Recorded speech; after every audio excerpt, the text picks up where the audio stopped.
Tired of fumbling with your keyboard trying to navigate the intricacies of Euro Truck Simulator 2's manual transmission? Let's ditch the digital clumsiness and unlock a whole new level of realism by setting up your Logitech shifter. First, fire up Euro Truck Simulator 2 and navigate to the Options menu.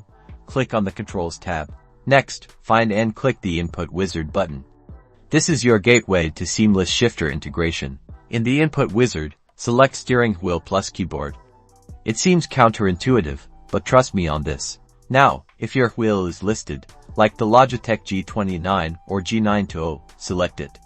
If not, simply choose the closest available option or a generic wheel setting. This is the most important part.